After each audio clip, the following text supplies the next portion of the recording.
Full पे ही जैसे smartphone की तरह जल्दी चार्ज होने के लिए मतलब ज़्यादा एनर्जी के लिए जो है जंक फूड ज़्यादा यूज़ करते हैं, जिसकी वजह से कई सारी बीमारियाँ होती हैं।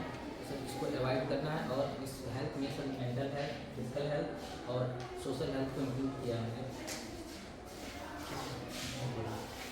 मेरे इस टॉपिक हेल्थ और हेल्थ के अंतर्गत विशेष मेंटल है, क्योंकि आजकल इस भाग दौड़ की दुनिया में डिजिटल लाइफ में हर कोई उन्नत पर अग्रसर होना चाहता है और कभी ना कभी कंपटीटर से या अपने से बड़ों से या मतलब कभी ना कभी वो डिप्रेशन, मेंटल हेल्थ, एंग्जाइटी और लंबे दौरान चलते हुए पैनिक, सेजोफ्रेनिया जैसे कंडीशन आ जाते हैं। क्योंकि फिजिकल हेल्थ के लिए हमारे पास डॉक्टर उपलब्ध होते हैं, लेकिन आजकल हमारे पास साइकेट्रिस्ट या साइकोलॉजिस्ट की संख्या बहुत कम है और लोग जान भी नहीं पाते क्योंकि उसके लक्षण आंतरिक रूप से होते हैं।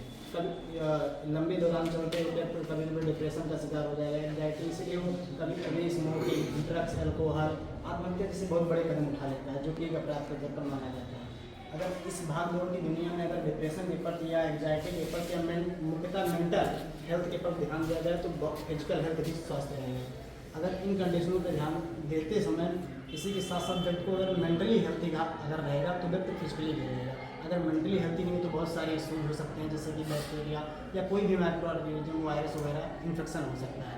इसलिए आजकल के इस दौर में बिजी लाइफ में सबसे ज़्यादा जरूरी है मेंटल हेल्थ, और इसको ठीक करने के लिए या परिवार सगे संबंधियों, टीचर या स्कूल, कॉलेज या मित्रों का बहुत बड़ा योगदान है। चूँकि साइकेट्रिस्ट हमारे यहाँ बहुत कम उपलब्ध है, लगभग 3 लाख प्रति रोगियों पर एक साइकेट्रिस्ट, इसलिए मतलब सगे संबंधियों या रिलेटिव्स का हेल्थ बहुत जरूरी है। और रिलेटिव्स सहायता तभी कर सकते हैं जब उसके बारे में जानेंगे कि कैसे मतलब दूर किया जा सकता है। इसलिए इस दौर में डिप्रेशन के प्रति लोगों को जागरूक करना और मुख्यतः मेंटल इशूज या जो उससे कमियाँ आती हैं उनके प्रति जागरूक करने का है। इसलिए मैंने इस धन्यवाद। बहुत सारे डिजीजेस होते हैं, जैसे समोसा है, चाउमीन है और ये चाट हम इससे खाते हैं, ये सब मैदे के ज़्यादातर बने होते हैं। जो मैदा हमारे डाइजेस्ट सिस्टम में HCl होता है उसे ऑब्जर्व नहीं कर पाता, क्योंकि वो लिक्विड होता है, पेट में जाने से वो HCl उसे नहीं कर पाता है। ये तो सब सारी चीज़ें नॉर्मल, इसके लिए हमें योगा करना चाहिए, हमें अच्छे इन्वायरमेंट में रहना चाहिए जिससे क्लीन रहे, हम लोग अच्छी ब्रीथ ले सकें, हमें अच्छे अच्छे फूल और पौधे लगाने चाहिए।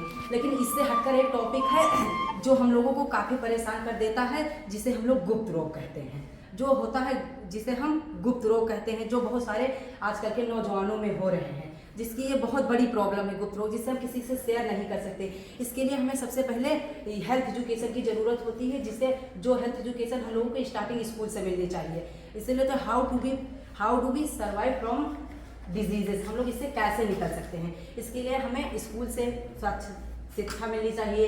बाल किशोरा जो पोषण आहार चला था हमारे स्कूल में चला, उसके हम सर ने उसे हमें बहुत अच्छे से बताया हम लोगों को, हम लोग उसका पालन पोषण करते हैं।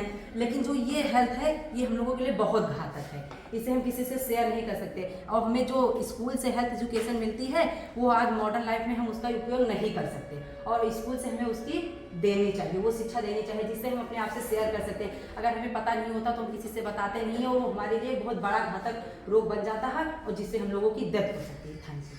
बहुत बढ़िया।